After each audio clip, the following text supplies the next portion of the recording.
हम लोग आज जो पढ़ेंगे वो तिथियों का निर्धारण देखेंगे। ठीक है, तिथि का निर्धारण कैसे किया जाता है, यानी आपने बार बार सुना होगा ईसा पूर्व या ईसवी, या आपने सुना होगा बीसी, डेट के बाद सुना होगा, या बीसीई में आपने देखा होगा। तो इसका मतलब आज हम लोग जानेंगे कि इसका क्या मतलब होता है। इसको जानने से पहले आप एक चीज जान लीजिए कि यहाँ पे मूल बिंदु माना जाता है ईसा अलैहिस्सलाम के जन्म को। ईसा मसीह के जो जन्म दिन है या जन्म जो है उसको हम लोग क्या बोलते हैं, मूल बिंदु मानते हैं। मूल बिंदु ईसा मसीह के जन्म को क्या मानते हैं, मूल बिंदु मानते हैं। उससे पहले की जो तिथि होगी उसको बोलेंगे ईसा पूर्व। उसको क्या बोलेंगे, ईसा पूर्व। ईसा पूर्व बोलेंगे। उसको क्या बोलेंगे हम लोग, ईसा पूर्व।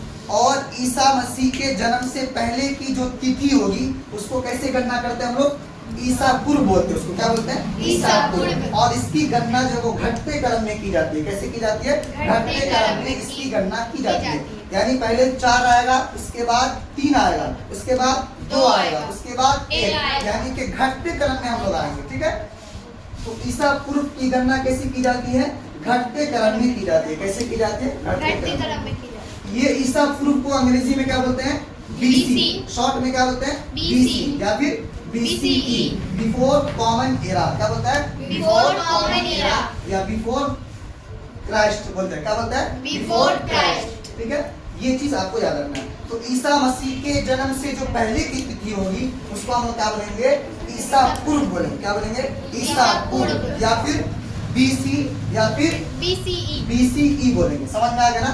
तो ईसा मसीह के जन्म से पहले की जो तिथि होगी उसकी गणना कैसे की जाएगी, घटते क्रम में। कैसे, घटते क्रम। घटते क्रम का मतलब पहले बड़ा अंक आएगा उसके बाद छोटा। जैसे अगर मेरे पास 5 ईसा पूर्व है और एक है 4 ईसा पूर्व, तो पहले 5 ईसा पूर्व, उसके बाद 4 ईसा पूर्व, उसके बाद 3 ईसा, यानी घटते क्रम में हम लोग आएंगे। उसके बाद ईसा मसीह के जन्म के बाद, यानी जन्म से, तो ईसा मसीह के जन्म को हम लोगों ने मूल बिंदु माना, और उसके बाद को क्या बोलेंगे, ईसवी बोलेंगे। उसके बाद को क्या बोलेंगे, ईसवी बोलेंगे। ईसा मसीह के जन्म से जो तिथि का निर्धारण होता है तो तिथि के सामने क्या लिखाता है, ईसवी लिखाता है। क्या लिखाता है, ईसवी। ईसवी को अंग्रेजी में क्या बोलते हैं, या तो एडी बोलेंगे शॉर्ट में, या फिर सीई। एडी का मतलब एनो डोमिनी, क्या, एनो डोमिनी। और सीई को क्या बोलेंगे, कॉमन एरा। यानी ईसा मसीह के जन्म से जो तिथि का निर्धारण किया जाएगा वही हमारा क्या कहलाता है, ईसवी कहलाता है। क्या कहलाता है, ईसवी। ठीक है। इसकी गणना कैसे की जाती है, तो बढ़ते क्रम में। इसकी गणना कैसे की जाती है, बढ़ते क्रम में। जैसे अभी चल रहा हम लोग का 2025, उसके बाद क्या होगा 2026, उसके बाद 27, 28, ये बढ़ते क्रम आगे बढ़ता जाएगा।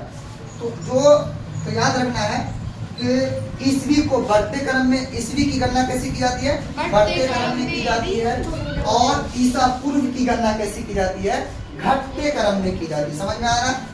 तो ईसवी को अंग्रेजी में शॉर्ट में क्या बोलते हैं, बीसी या फिर बीसीई बोलते हैं। और ईसवी को क्या बोलते हैं, एडी या सीई। एडी का फुल फॉर्म एनो डोमिनी, या एनो डोमिनी, और सीई का फुल फॉर्म कॉमन एरा। ठीक है, और इसकी गणना जो की जाती है वो बढ़ते क्रम में, और ईसा पूर्व की गणना की जाती है हमारा घटते क्रम में। कैसे की जाती है, घटते क्रम में। तो ये आपका तिथि